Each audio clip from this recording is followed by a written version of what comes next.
Film ini dimulai dengan adegan seorang pria yang menyeret orang-orangan sawah yang tampak menyeramkan di tengah ladang jagung.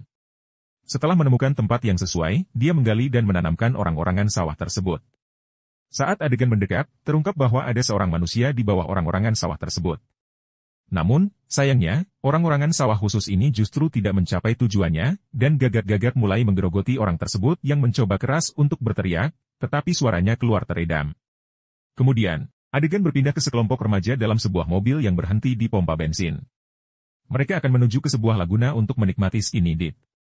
Dalam kelompok tersebut, kita diperkenalkan pada Farmasi, sang atlet yang tahu bagaimana menikmati situasi apapun.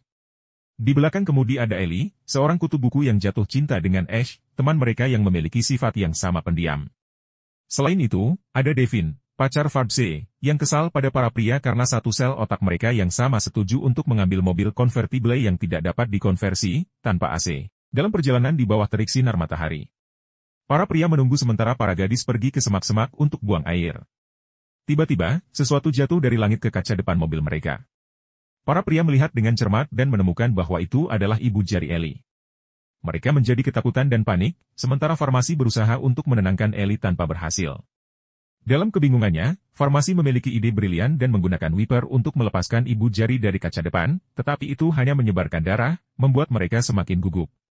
Akhirnya, Ellie memutuskan untuk mengulur waktu sementara para gadis selesai buang air, dan begitu mereka kembali, mereka memutuskan untuk melanjutkan perjalanan dengan berjalan kaki.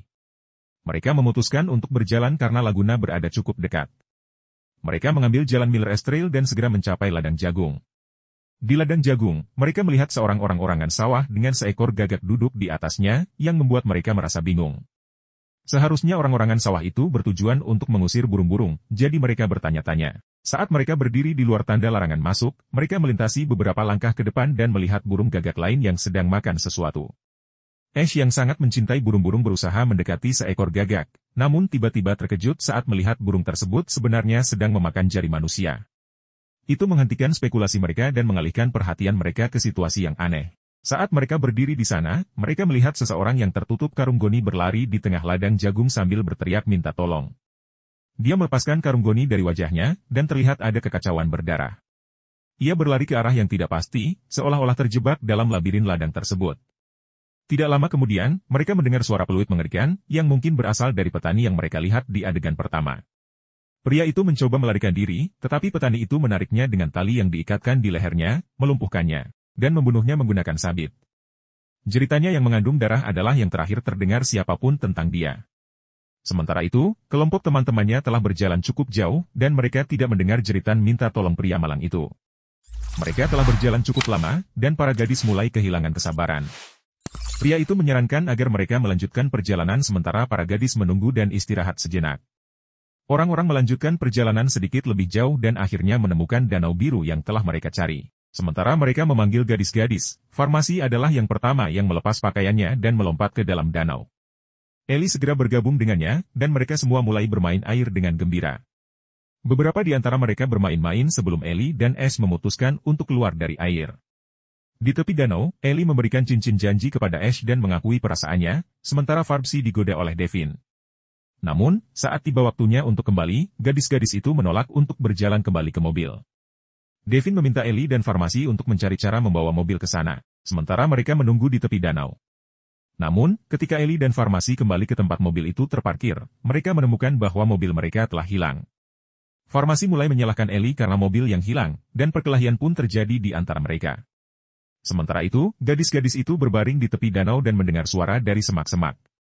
Devin memperingatkan siapapun yang mungkin bersembunyi untuk mundur, tetapi ketika suara itu tidak berhenti, gadis-gadis itu mengambil barang-barang mereka dan berlari mencari Ellie dan Farmasi yang sedang berkelahi. Perkelahian itu menjadi tegang saat anak laki-laki memberitahu anak perempuan bahwa mobil mereka hilang, dan semua orang mulai mengeluh satu sama lain.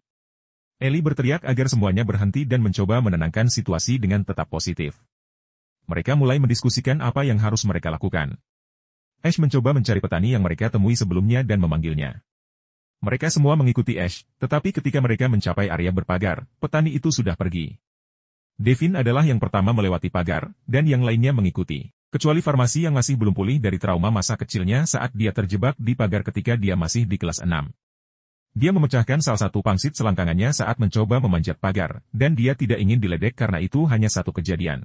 Tapi sekarang, dia memutuskan untuk menghadapi ketakutannya. Namun, saat dia melewati pagar, dia terpeleset dan kakinya terjerat di duri yang tajam.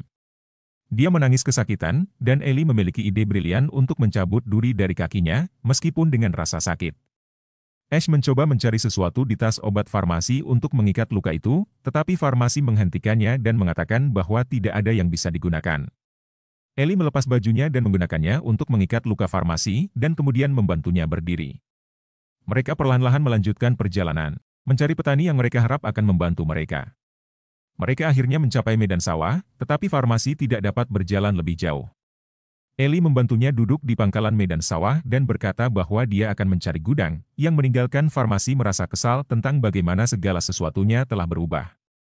Devin menawarkan untuk ikut bersama Ellie, dan dengan senyum, menggoda Ash yang harus tetap menjaga Farmasi dan tas obat mereka sampai mereka kembali. Ellie dan Devin mencapai gudang, tetapi Devin menghentikan Ellie untuk meminta bantuan. Dia memiliki ide bagus untuk merayu Ellie, dan mereka mulai berciuman. Awalnya, Ellie enggan, tetapi akhirnya dia menyerah dan membiarkan Devin melanjutkan. Sementara mereka berada di tengah ladang jagung, Farmasi dan Ash menunggu Ellie dan Devin yang sedang pergi mencari bantuan, tanpa menyadari pengkhianatan yang sedang terjadi di belakang mereka. Saat mereka berbicara, Farmasi akhirnya memutuskan untuk membagikan sebuah rahasia yang dia sembunyikan dalam ranselnya. Dia mengeluarkan 2 kantong besar yang berisi rumput, yang dia klaim sebagai rumput dengan kualitas terbaik. Mereka tertawa saat Farmasi menggambarkan potensi rumput itu dan meminta Ash untuk menggulungnya untuk membantu mengatasi rasa sakit. Hari mulai gelap, dan Devin masih saja melanjutkan latihan rahangnya, tanpa menyadari peristiwa mengerikan yang akan datang. Ellie memintanya untuk berhenti saat dia mendengar suara peluit dari belakang. Ketika dia menoleh untuk memeriksanya, mereka sadar bahwa petani yang selama ini diam-diam mengawasi mereka telah mendekat lebih dari yang mereka kira. Namun, sebelum mereka bisa bereaksi, petani itu menyerang dengan tinju kuat yang membuat Devin pingsan. Petani yang misterius itu kemudian menoleh ke arah Devin yang mencoba untuk melarikan diri, tetapi dia tersandung dan jatuh dengan kepala terlebih dahulu. Kepalanya terbentur dan membuatnya tidak sadarkan diri. Petani itu kemudian menyeret Devin ke dalam gudang dan menyuruhnya duduk di kursi penyiksaan yang masih memiliki sisa-sisa korban sebelumnya, terlihat sebagai bercakan darah di sana-sini. Dia mengikat tangan, kaki, dan kepala Devin dengan sabuk, dan pada saat itu Devin mulai sadar dan mulai memohon pada petani untuk melepaskannya. Dia segera mulai menangis minta tolong, tetapi petani itu punya ide sadis. Dia mengeluarkan jarum dan benang, dan dengan dingin, menjahit bibir Devin untuk membuatnya berhenti berteriak. Kemudian, dengan pukulan kuat, petani itu menghantam wajah Devin, yang sebenarnya tidak perlu dia lakukan karena Devin sudah cukup terluka. Kemudian, petani itu menghadap Ellie yang juga tidak sadarkan diri. Dia mengikat Ellie ke kursi goyang yang berdekatan, dan dengan jarum suntik siap untuk menyuntikkan sesuatu. Namun, saat Devin berteriak minta tolong dan dalam prosesnya merobek jahitan di bibirnya, Ellie terbangun. Devin memohon agar petani melepaskan mereka, yang membuat petani itu berubah pikiran. Namun, dia hanya melepaskan Devin untuk menyuntikannya dengan sesuatu yang mengakibatkan kelumpuhan sementara.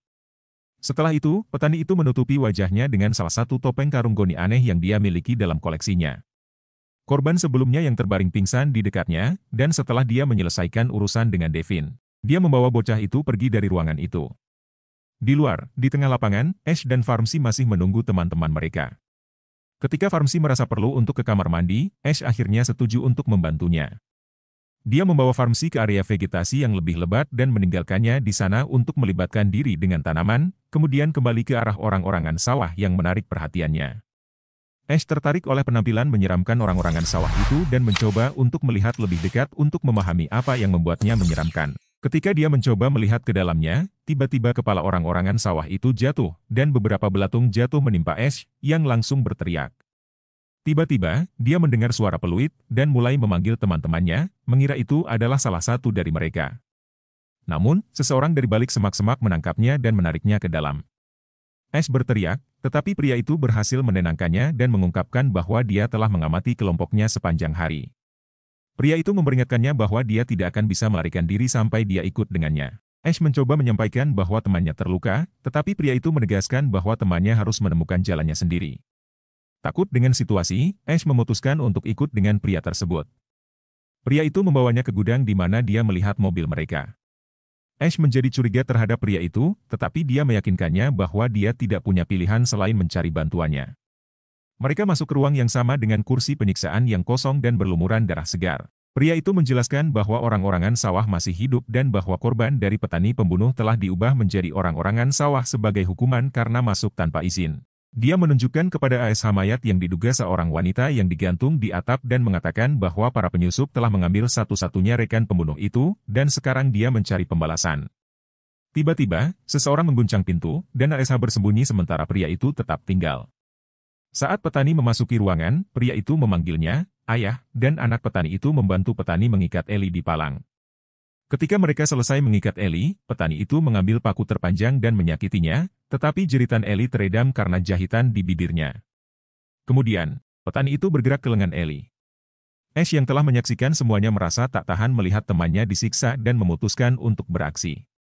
Dia memiliki rencana untuk menyerang petani itu menggunakan obeng yang dia sembunyikan di belakangnya. Ash berteriak untuk menarik perhatian mereka, meminta mereka untuk berhenti, dan perlahan-lahan berjalan menuju petani.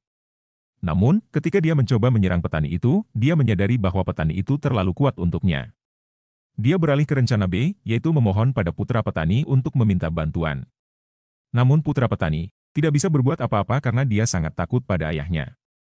Petani itu memukul kepala Ash dan menjatuhkannya setelah memasang palang dengan Eli yang disalibkan. Mereka kemudian kembali untuk mencari Ash yang sekarang diikat di kursi penyiksaan. Putra petani mendekati Ash dengan pisau, dan yang mengejutkan, dia memutuskan untuk membebaskannya. Dia menjelaskan bahwa efek kelumpuhan akibat suntikan akan segera hilang, dan Ash harus segera menyelamatkan diri. Putra petani memberikan senter kepada Ash dan memberitahu dia harus meninggalkan ladang jagung melalui tempat mereka masuk dan mencari jalan keluar. Namun, sebelum Ash bisa melarikan diri, petani menangkap putranya yang mencoba membantunya. Anak petani mengeluarkan pisau dan dengan tegas mengatakan kepada ayahnya bahwa dia perlu membebaskan Ash sekarang. Ketakutan, Ash hampir berteriak. Anak petani menjelaskan kepada ayahnya bahwa apa yang terjadi pada ibunya adalah kecelakaan. Dia kemudian menunjukkan mayat yang tergantung di atap, yang ternyata adalah ibunya. Anak petani memohon kepada ayahnya untuk melepaskan Ash dan menyerahkan pisau kepadanya. Petani itu tidak bereaksi saat Ash keluar. Namun, begitu Ash pergi, petani menusuk leher anaknya dengan pisau dan membunuhnya seketika. Ash berlari ke ladang jagung dan menemukan orang-orangan sawah yang dia kira adalah Eli. Dia melepaskan karung dari wajahnya dan berteriak ketika dia melihat Devin yang sudah mati. Ash mencabut paku dari tubuh Devin untuk membela diri dan terus berlari beberapa meter jauhnya. Dia menemukan kru Skinner lain, tetapi kali ini, ketika dia mendekatinya mengira itu adalah Eli, orang-orangan sawah tiba-tiba melompat, membuatnya berlari untuk hidupnya. Petani itu entah bagaimana bisa menyamar sebagai orang-orangan sawah dan tiba-tiba muncul di ladang di depan Ash. Dia segera menyusulnya, dan Ash tersandung pada sebuah batu dan jatuh. Petani itu menunggangi Ash dan menyuruhnya melepaskan topengnya. Ash menggunakan paku untuk menusuk wajah petani tersebut dan kemudian menendangnya. Dia terus menendang petani itu berulang kali, kemudian berusaha melarikan diri untuk mencari jalan keluar. Tapi tiba-tiba dia mendengar rintihan di kejauhan. Ash mendekati suara tersebut dan menemukan Farmsy, yang masih hidup tapi dalam kondisi yang buruk. Ash mencoba mencabut paku untuk menurunkan Farmsy dan menemukan sebuah sekop. Namun, sebelum dia bisa menggunakannya, petani muncul di belakangnya dan memukulnya di kepala, membuatnya buta. Petani mulai mencekik Ash, tetapi dia melepaskannya setelah Farmsy berhasil melemparkan bom F padanya. Petani itu mengambil sekop dan memukul Farmsy dengan keras, membuatnya pingsan dan pendarahan hebat. Ketika petani itu berbalik, dia menemukan Ash telah melarikan diri dari ladang jagung. Karena ladang itu adalah labirin, Ash segera tersesat di dalamnya, yang membuatnya mudah dikejar oleh petani yang tahu setiap sudut ladang dengan baik. Dia berlari sampai jatuh pingsan. Ash kemudian terbangun dan mendapati dirinya di luar ladang, dekat dengan jalan. Dia melihat sebuah mobil diparkir di depannya dan mencoba untuk bangun, tapi kakinya terluka parah, membuatnya tidak dapat berjalan. Dia berteriak meminta tolong, tapi pasangan muda di dalam mobil tidak dapat mendengarnya karena suara musik keras yang mereka mainkan dan kesibukan mereka dengan seruling. Ash mencoba merangkak menuju gagang pintu mobil, hampir berhasil, tetapi petani muncul kembali dan menyeretnya kembali ke ladang. Dia menangis ketika menyadari nasibnya dan bahwa dia akan menghadapi nasib yang sama dengan teman-temannya. Kami kemudian kembali ke adegan pertama di mana petani telah selesai memasang palang dengan Ash di dalam karung. Tiba-tiba Ash membuka matanya dan berteriak ketika dia diserang oleh burung gagak yang mencoba memakannya hidup-hidup. Dia berhasil mengusir burung gagak itu dengan menggelengkan kepalanya dengan kuat, sehingga topengnya terlepas dari wajahnya. Bibirnya juga telah dijahit, dan dia melihat ke kedua sisi di mana tubuh teman-temannya yang tak bernyawa menggantung. Sambil menunggu akhir hidupnya, dia menangis meminta bantuan yang tidak akan pernah tiba. Di akhir cerita, kita melihat sekelompok pria tiba di tempat yang sama dengan harapan untuk memancing, tanpa menyadari teror yang menunggu mereka. Mereka masuk tanpa izin ke properti tersebut, dan itulah akhir dari alur cerita film ini. Terima kasih telah menonton. Terima kasih sudah menonton alur cerita film ini di Kudoflix. Jangan lupa untuk subscribe, like, share, dan tinggalkan komentar di bawah agar kami dapat terus memberikan konten menarik lainnya. Sampai jumpa di video-video berikutnya.